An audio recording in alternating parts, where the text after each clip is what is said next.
Perkenalkan, saya Azhara Fadila Syarani dengan NIM akhir 041.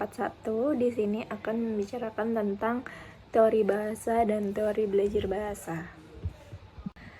Jadi yang pertama akan saya bahas adalah teori bahasa. Teori bahasa dibagi menjadi 3, yaitu ada struktural, fungsional, dan interaksional. Yang pertama itu ada struktural. Teori ini dipelopori oleh Ferdinand de Saussure. Beliau memandang bahasa itu sebagai sebuah sistem tanda yang otonom dan terstruktur. Fokus utamanya adalah pada elemen-elemen internal bahasa seperti fonologi, morfologi, sintaks, dan semantik. Teori ini menganalisis bahasa secara statis dan sinkronis, artinya fokus pada struktur bahasa pada suatu waktu tertentu tanpa melihat perkembangannya secara historis. Contohnya, dalam fonologi, perbedaan antara bunyi P dan B dalam bahasa Prancis. Kata pain yang berarti roti dan banc yang berarti bangku adalah minimal pair yang menunjukkan bahwa perbedaan satu fonem saja bisa mengubah makna secara keseluruhan. Dalam sintaksis itu struktur kalimat dasar bahasa Prancis itu sujet, verb, dan objet. Paul mange une pomme.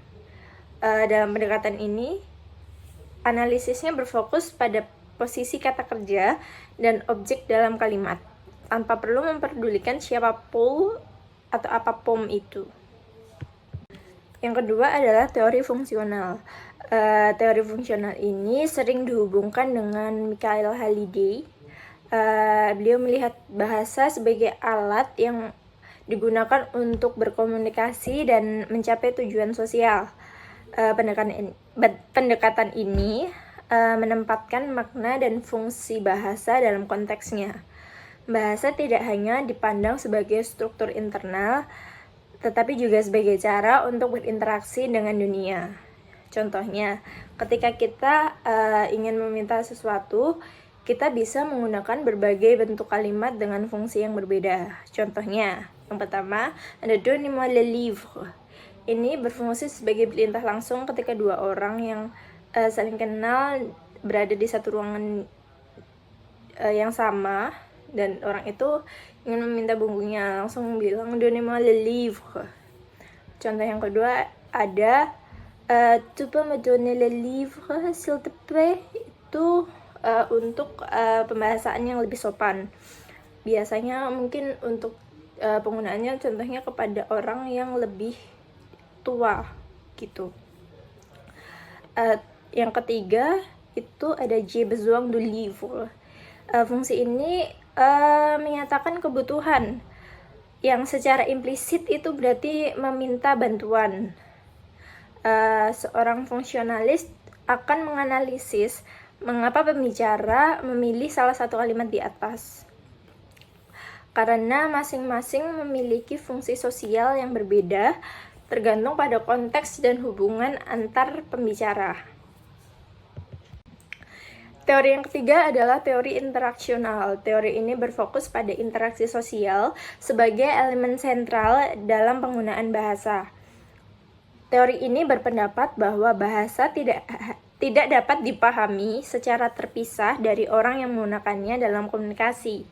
Fokusnya adalah pada percakapan dan cara individu menciptakan makna melalui pertukaran informasi.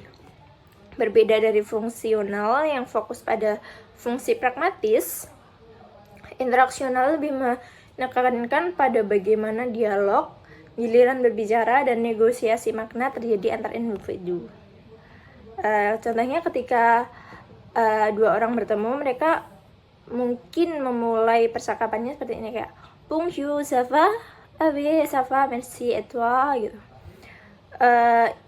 Internasionalisme akan menganalisis bagaimana percakapan ini bukan hanya pertukaran informasi, tetapi juga ritual sosial yang menegaskan hubungan mereka. Teori ini juga melihat bagaimana seseorang mungkin meminta klarifikasi, misalnya pardon, tu peux répéter, yang merupakan bagian dari proses negosiasi makna dalam interaksi. Memasuki ke pembahasan yang kedua, itu tentang teori belajar bahasa. Teori belajar bahasa ini juga dibagi menjadi 3.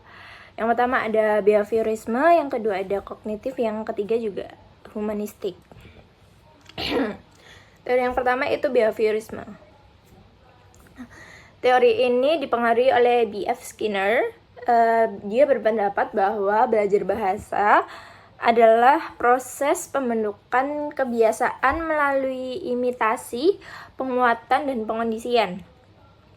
Anak-anak belajar bahasa dengan meniru apa yang mereka dengar, dan jika responnya benar, mereka akan mendapatkan penguatan positif yang mendorong mereka untuk mengulanginya. Dalam pandangan behaviorisme, bahasa adalah respon terhadap stimulus eksternal. Contohnya yang pertama ada latihan drill. Ini guru akan meminta siswa untuk mengulang frasa yang diucapkannya. Misal, guru nantinya akan ngomong je suis français. Nanti murid-muridnya bisa mengulang je suis français, je suis française gitu. Contoh yang kedua adalah latihan penggantian. Guru di sini memberikan pola kalimat dan meminta siswa mengganti subjeknya. Contoh, guru menyontohkan dengan berbicara je parle français. Lalu siswa akan mengganti subjeknya dengan tu menjadi tu parle français. Dan setiap kali siswa menjawab dengan benar, guru akan memberikan umpan positif seperti très bien untuk menguatkan respon tersebut. Teori kedua dari teori belajar bahasa ada teori kognitif. Teori ini dipelopori oleh Noam Chomsky. Beliau menolak pandangan behaviorisme dan berpendapat bahwa setiap manusia itu memiliki kemampuan bawaan untuk belajar bahasa, yang sering disebut perangkat pemerolehan bahasa atau language acquisition device atau LAD. Teori ini berfokus pada proses mental internal dalam belajar bahasa, bukan hanya respon terhadap lingkungan. Anak-anak secara aktif membangun aturan-aturan bahasa berdasarkan input yang mereka terima, dan kemampuan ini tidak sepenuhnya bergantung pada imitasi. Contohnya, seorang siswa pemula mungkin akan membuat kesalahan seperti J aller à la plage. Seorang kognitif akan menjelaskan bahwa kesalahan ini bukanlah hanya suatu kebiasaan buruk yang harus dikoreksi, tetapi menunjukkan bahwa siswa telah menginternalisasi aturan umum pembentukan passé composé dengan kata kerja bantuan avoir. Mereka belum sepenuhnya memahami bahwa kata kerja seperti aller itu menggunakan être. Ini adalah bukti dari proses hipotesis dan pengujian aturan yang dilakukan pembelajar. Yang terakhir ada teori humanistik. Teori ini dikaitkan dengan tokoh seperti Carl Rogers. Di sini menekankan bahwa belajar bahasa adalah proses berpusat pada individu. Faktor-faktor seperti motivasi, perasaan, harga diri, dan kebutuhan pribadi sangat penting dalam proses belajar. Pendekatan ini percaya bahwa siswa akan belajar lebih baik jika mereka merasa aman, dihargai, dan diberi kebebasan untuk mengambil inisiatif di dalam proses belajar mereka itu. Fokusnya adalah pada pengembangan diri dan potensi penuh dari pembelajar. Penerapannya di kelas itu seperti contohnya guru dapat menciptakan kegiatan yang mendorong komunikasi bebas dan ekspresi diri seperti diskusi tentang hobi atau minat pribadi, bukan hanya pembelajaran untuk menghafal tata bahasa. Kemudian guru akan menerima kesalahan siswa sebagai bagian dari proses belajar dan menghindari kritik yang merendahkan. Kemudian siswa diberi pilihan dalam topik atau proyek yang mereka kerjakan agar mereka ini merasa lebih termotivasi dan memiliki kendali atas pembelajarannya. Mungkin itu saja yang dapat saya sampaikan kali ini. Kurang lebihnya mohon maaf. Terima kasih, Miss Boku. Bye.